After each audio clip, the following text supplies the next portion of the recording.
Good morning. This is Spirit Journey, and I've been up now for about an hour.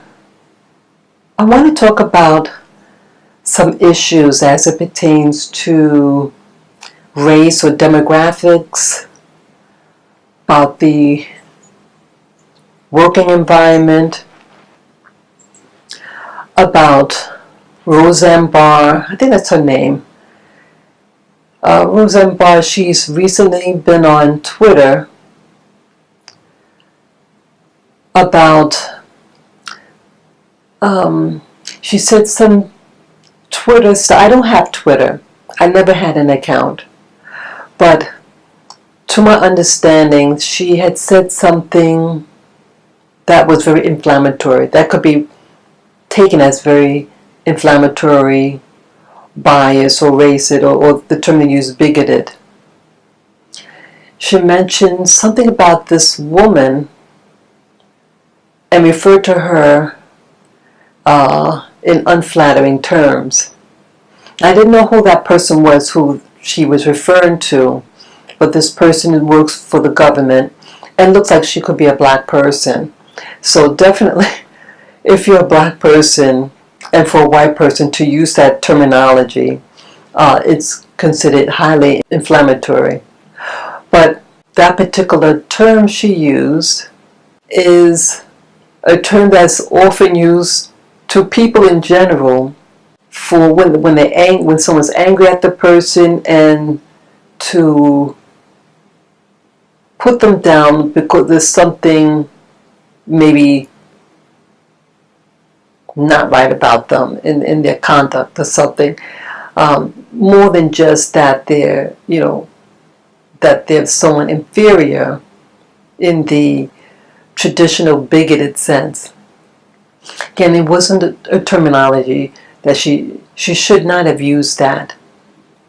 But this video is not about Roseanne Barr. It's not really about her, this video. I just started thinking about her as I turned on my camera here that I'm filming on. I woke up, as I said, a little over an hour ago, and I was thinking about my time living and working in New York City. And I see so much change happening here in New York City. The demographics. I used to work in the food industry. Not long. I didn't work in the food industry long. It kind of like spat me out. It's a hard business. Actually, let's see, two generations of people in the cooking field. My grandfather worked in it, and one family member, one sibling, and then myself. We were the only ones that worked in the food industry. And I went to school to learn pastry arts. It was I completed it in 13 months. It's like a 12-month and then the graduation on the month 13. I took my work seriously, and I entered into the field because I thought it would be fun. I have a sweet tooth. I like good food. And I worked in the financial industry initially before my cooking field in pastry arts. And I said, I never want to work in an office again. I didn't like the politics. It was good money. But the politics and the stress, I said, I want to change. I want another change. I wanted something new in my life. And I thought this would be fun. A fun way to make money and to be creative and to be around what you like. I like sweets. And I love watching those cooking channels. So I entered it for those reasons. Again, I'm a local girl from Queens, New York. Born and raised in New York City, went to public schools, public high schools. just raised mainstream, but it was a hell working in the food industry. I wasn't treated very well. Back then, I entered the cooking field. I entered cooking school in 97, January 1997. By 90, I think by 90, let's see, 99, I was out. Oh, no. Early 2001. That's right. 2001 was my very last. So that, okay, from 97 to 2001 were my stays in the cooking field. What I'm angry about is the new people who are in the cooking field in New York City. I feel that they take it like a joke, that they're working there for a check. That's the main thing. That their attitude isn't about the job or the field itself, the profession of cooking, whether you wash the dishes, whether you chop up the onions, or you're doing the fine, the fine crafted work of presentation or plating. I mean, the food industry is big. And in some countries, like I had to work with Europeans, people who were born and raised in Europe, and especially France.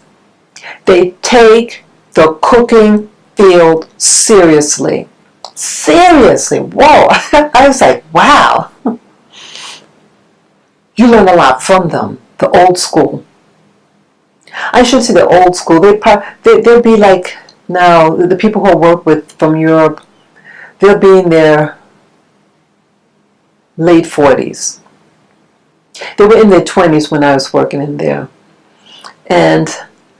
But I was amazed with them because of the seriousness of how they do their job.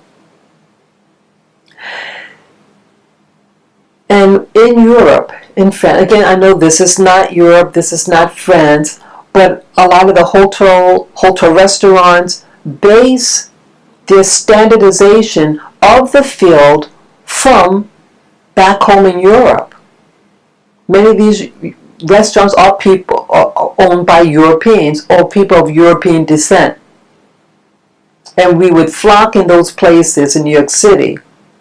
I mean, now you have a lot of Asian places, that dominate the food industry. But still, I'm old school and I'm speaking out of what I came out from. So they in Europe, people decide on their careers. Some people go into careers what their parents do, and have a long lineage. They may own the restaurants, and they learn every aspect of that cooking field. And they come to the States, and people get work in what they know. So when they come to New York City, they do the same type of work, and so it's the same standardization. And you have schools in Europe, in France, and they teach them from the bottom up the whole field of the restaurants. So they'll learn about the washing the dishes. They'll learn about plating the food, how to fold the napkins, every aspect of it. Everything. And they take pride in each step. Okay? So when I started working there, I was still a part of what they call the old school tradition in the cooking industry. I went to a school and I learned specifically the pastry arts of cooking. I wasn't like a food person, like meats and vegetables, things like that. No, pastries, desserts. I look at the people. I like fast food. I like Chinese fast food. I'm being honest. I like Chinese fast foods. I get my chicken and broccoli. That's just me. For me, food is comfort, and so I eat what I like.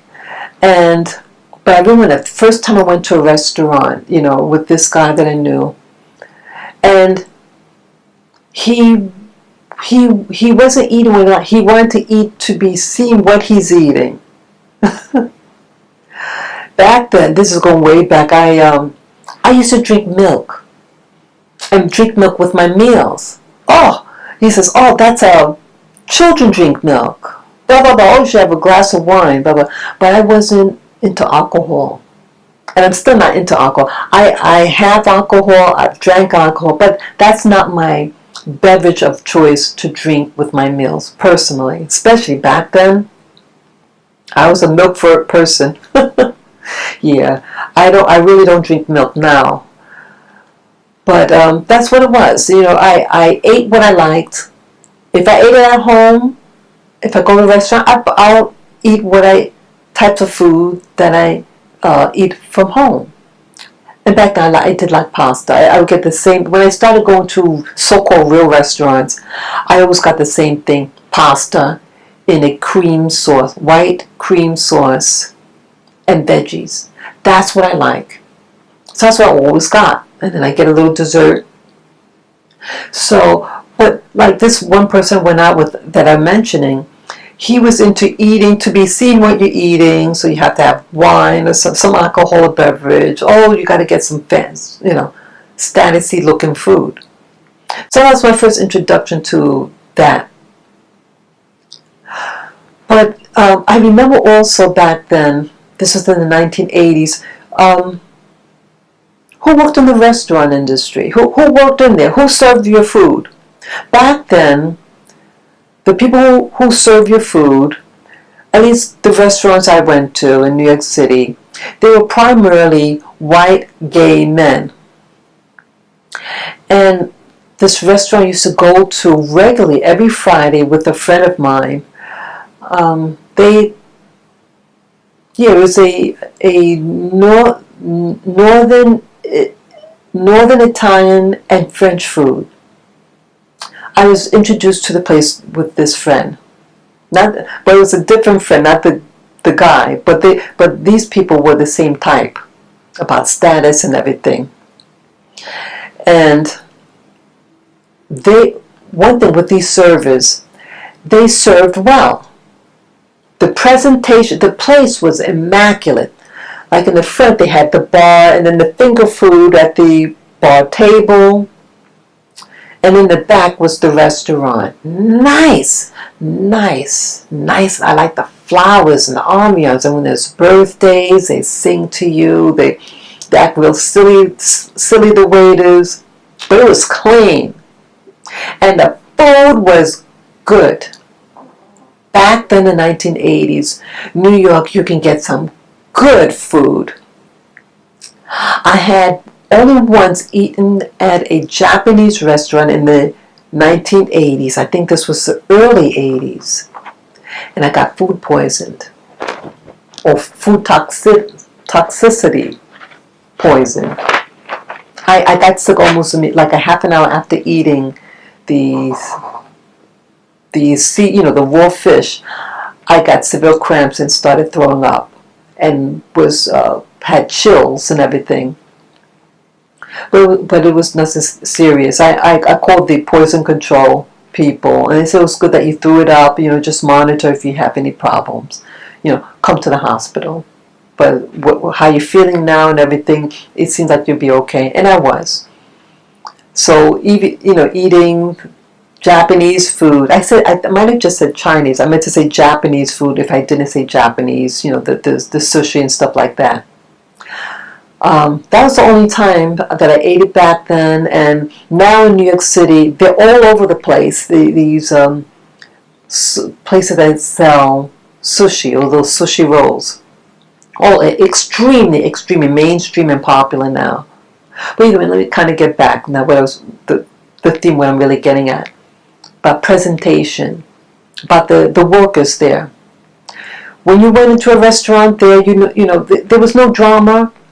You go in, you order your food, you get serviced. But now, I feel like there's drama. Because now the distinction between the workers and the patrons of that restaurant. See, now it's the line is blurred. And so now when you feel like you're going to be served, that you're getting like someone from, your neighbor, you feel like. There's no distinction. And so it's hard to really explain, but are you really going to be served? And how they serve you. The presentation. Some of them really don't look, they're not, when you look at them, the people who serve you food now, are they there to work or they're working for a check? See, back in the day, in the 80s, people worked for a check. Okay, everybody knew back then, okay, a lot of the waiters and waitresses, they're in they're actors, they're working for the gig, waiting for the big gig in the acting field, or the theater, things like that. That's generally who worked in those days. But I guess because they're performers, they take their role of being a waiter or waitress, seriously too. So again, there was a distinction: the person that's serving and the patron.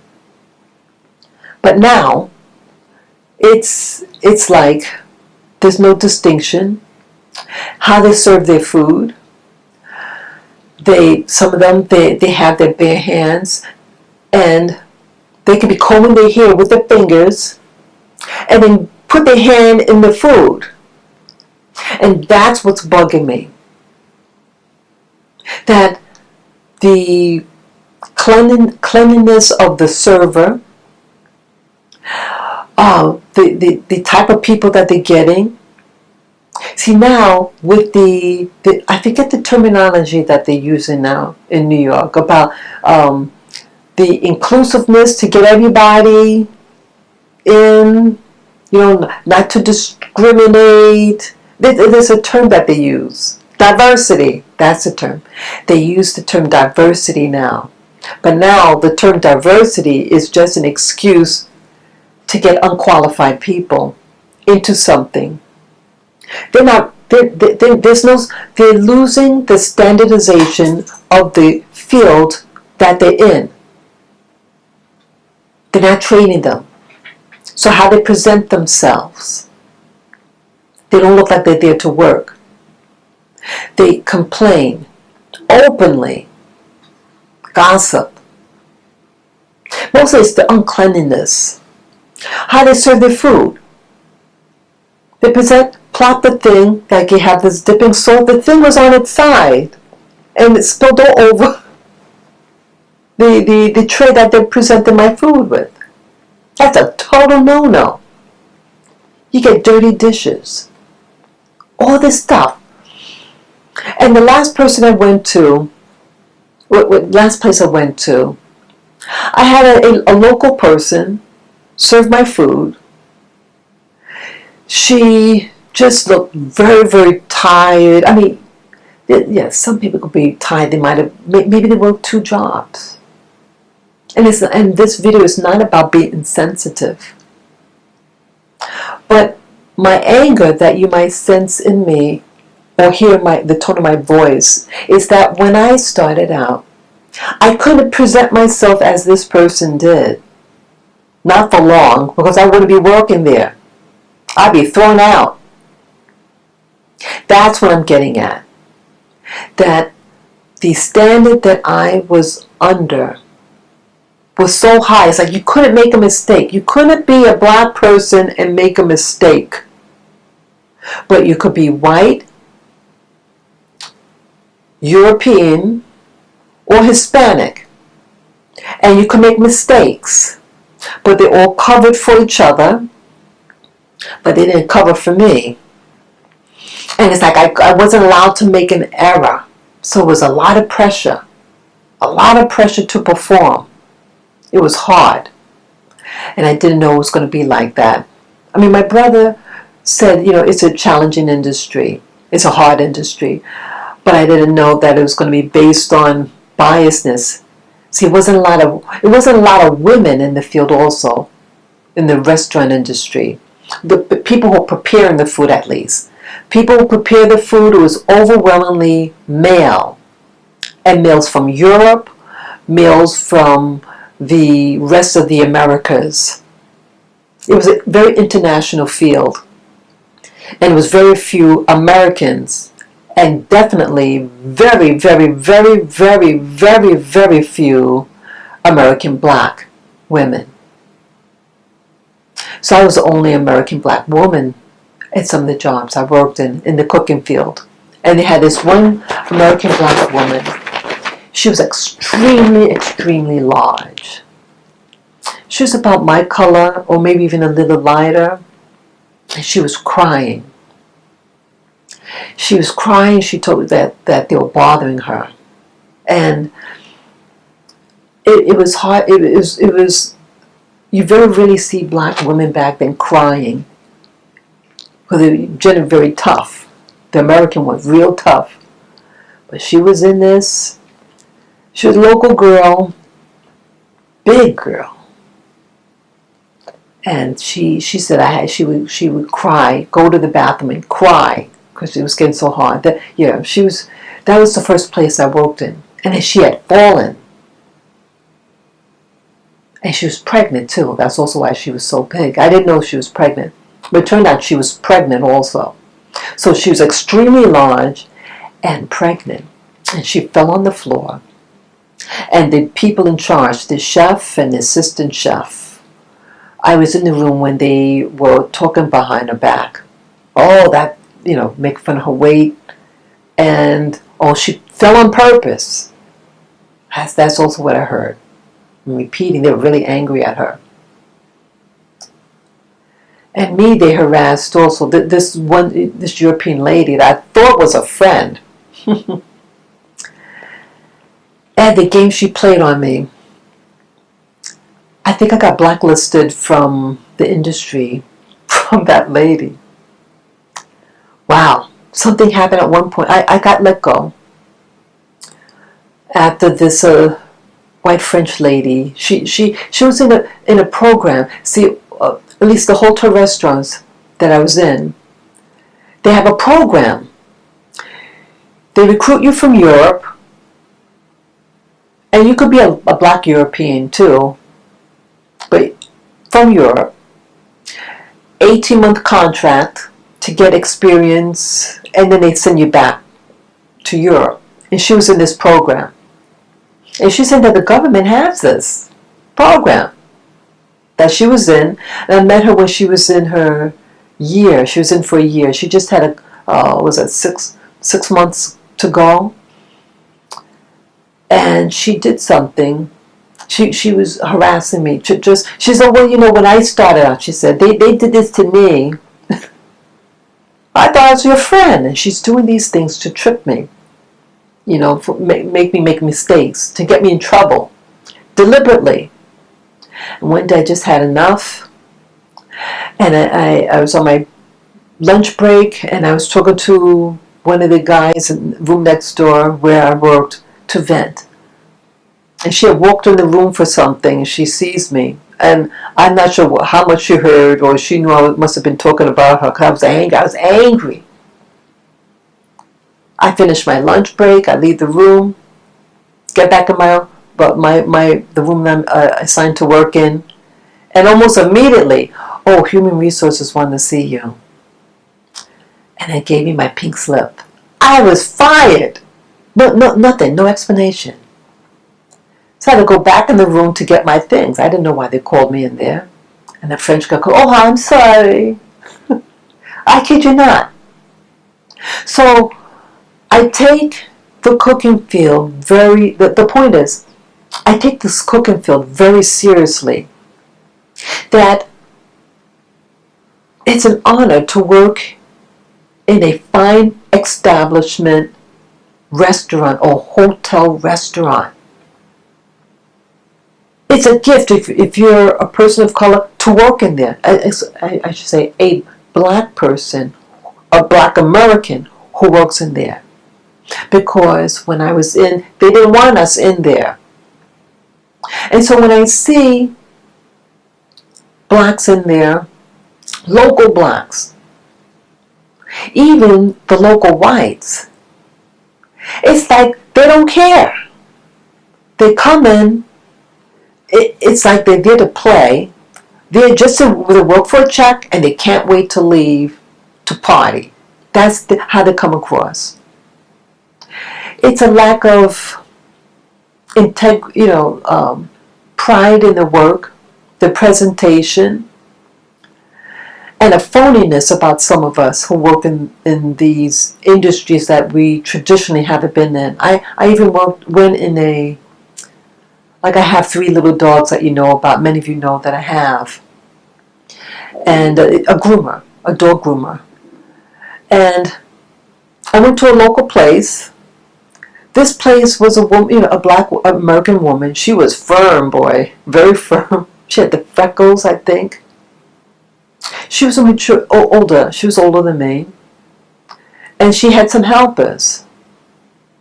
But some of the helpers, they had this black guy, dark-skinned black guy, very slim, and jive. See, a lot of us are jive. See, we're being allowed now in these industries, dog grooming industry, and I have a dog with the stains in the eyes, around the eye. I say, hey, I can't get rid of these stains. And again, this was a new dog that I had, and so I didn't really know about dogs and everything. This was, maybe 7.5 years ago, and I'm new with this dog. And so I go to the groomer. I say, I can't get this eye stain out. And, oh, well, you don't have the same tools that we had. And we know how to do it. I said to myself, okay, maybe I should have judged. Hey, let's see this professional work. And again, to get your dog groomed, it's a lot of money. Even though I had a small dog, it's expensive. So I get my dog, and the dog still has the same stain. Well, what happened? See, don't be jive. Let people know. Say, this is this condition, and the only thing we can do is just cosmetically kind of cover it up. But this is something systemic with the dog, whatever. I could accept that. But see, a lot of us black people are jive. And a lot of people, especially whites and other blacks, we see through a lot of us, and we're not perceived as being professional or genuine. And so they don't want us working there. That guy did a poor job on my dog. Plus, they had nipped the anus, that's where the poo-poo from, the anus of the dog. And so when my dog went to go potty, blood started coming out, and my dog started yelping in pain. That was the last time I went there. And that place closed down. They're not there anymore. See, very few of us, black people, get the opportunity to work in these new industries that we were historically banned from. Or just we weren't in them. And dog grooming was one of them. I didn't have a dog way back then. But I used to go visit little dog shops, just kind of peek around, to see little dogs and pet them if I could. They didn't have black people in them. Okay, they were whites from Europe. And so now you have this local black dude who's jive and phony and not professional. That thing didn't get done. So if you're going to have mouth, and you're going to get like, oh, well, you don't know, we have these techniques and that, you better be able to perform. Or, I'm sorry, we got cut off there. you better know how to perform, because if you're all mouth and you can't perform, and your bark is worse than your bite, you're going to be thrown out of business, just like that woman's business. We're out of business there. She's not there anymore. The lady was fine, but she gets these helpers from these new technical schools, these vocational schools that this guy probably went to, just like I did in the cooking field. I had to spend a lot of money, of my money, in them. But they're getting it in these programs. Who knows who paid for their programs? But they're getting into these programs. But they don't take pride in their work. There's no pride. Just like there's no pride, those who even get into the restaurant industry. And you start to feel afraid. Oh God, this person's going to serve my food. The last place I went to get served for food, I gave her a good tip. I paid her. I said, I know what it's like working in these. This was a restaurant, not a hotel restaurant, and it was a local place. Case to tourists and locals and things. It's not a fancy place, but it's still a restaurant. And it's a food chain, it's a food chain that more than one of those restaurants in New York City. I'm not going to give the name, but we have to realize how we come across to people when we serve them, when we do business. Are you there as a professional, or are you there to play and work for a check? And then you're going to get edgy if you don't get a good tip. Stay at home and just stay on welfare. That's how I feel. And that's really inflammatory statement. You're better off just staying on welfare, so you're not in these businesses doing a badass job. You represent us really bad. Even the whites that work in these industries, it's like an embarrassment. The local whites, local blacks that work in these, it's really bad. So my anger that you hear is not about being prejudiced, bigoted, racist. My feelings are based on that you're in an industry that you weren't in before. You're in it and you don't care, and you give poor service, and you feel like if you don't give a tip or good tip that you're going to be harassed. So it's bad. And I'm concerned about our position in New York City. That's also the anxiety that you hear coming from. That we're here, and there's a lot of people of color in this cooking field, and they're pushing out other groups from them. Some of them perform very well in the cooking industry. When they get the same demographics in a particular establishment, that maybe everybody knows everybody, maybe one or two white Americans that work in there, it usually runs very smooth, But others, man, we're given a chance, the locals, and it's like an embarrassment. I'm embarrassed. And then also with diversity, you have, they get people who maybe who are mental, they have mental deficiencies. You got to get them in there too. And one in particular, and it's not to make fun of people who are born with frailties of the mind, but you better know how you do the job.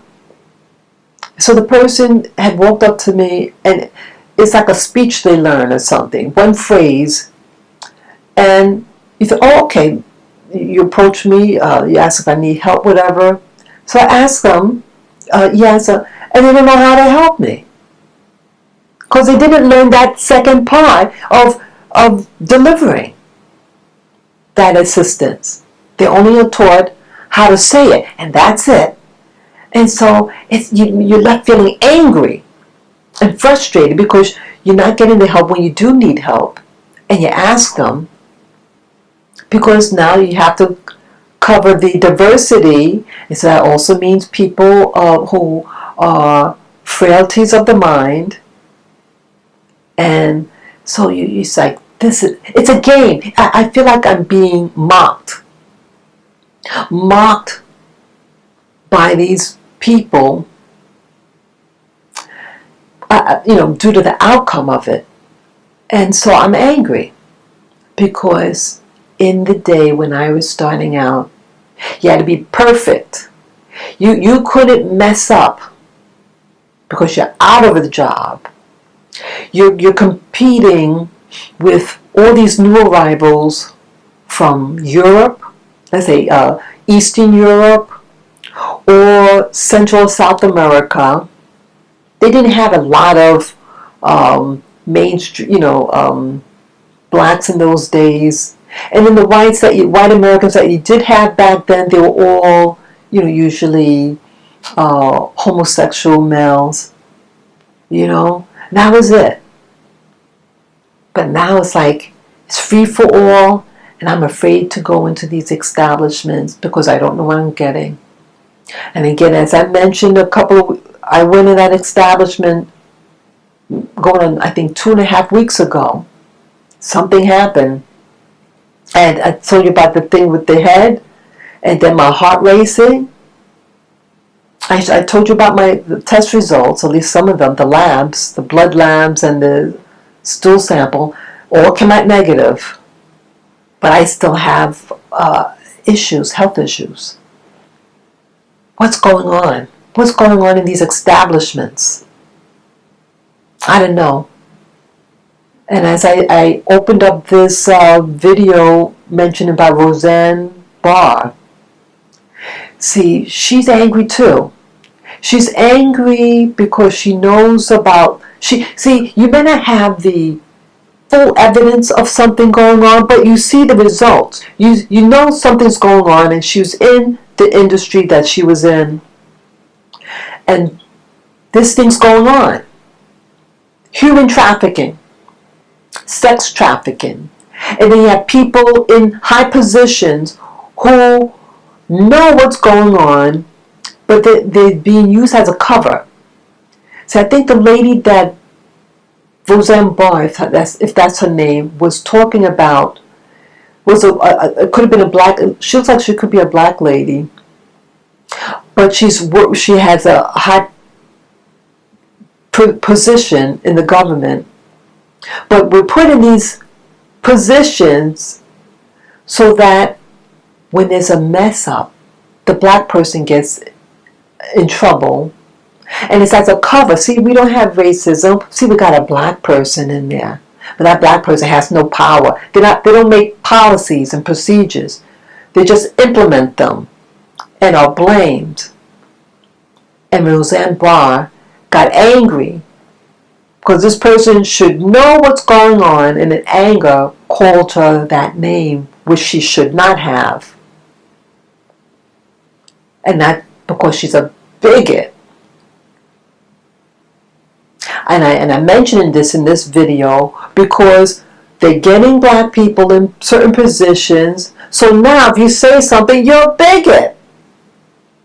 And they put it in these positions so that they can cover the wickedness that's being done.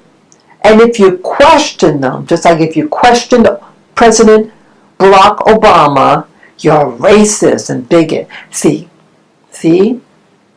That's what I'm arguing about in this video. That you can't call a spade a spade. You can't call things out. You can't call, hey, this is happening. Hey, you're getting sloppy at the work. Hey, you bringing in all these trafficked workers / sex workers working in these places. You can't out them out anymore, because then you'll be called a bigot and a racist, and then you get X'd out of your position, your TV show. They canceled her show. She got to feed her kid. She has to feed herself. She needs a job like everybody else. But because she called it what it was, she's angry at what's going on. There are things, trafficking, going on. Like in Britain, they have what I mentioned in some video recent called Grooming, where they kidnap women even as young as 11 and 10 and force them in the sex industry. And you also heard again about the Pedogate and Pizzagate. They're all related about the trafficking of people and exploiting these people sexually. That's what Roseanne Barr is against. And that's what I'm against also. That people are being trafficked and exploited sexually, but they put these people in position because of diversity, which is just a cover.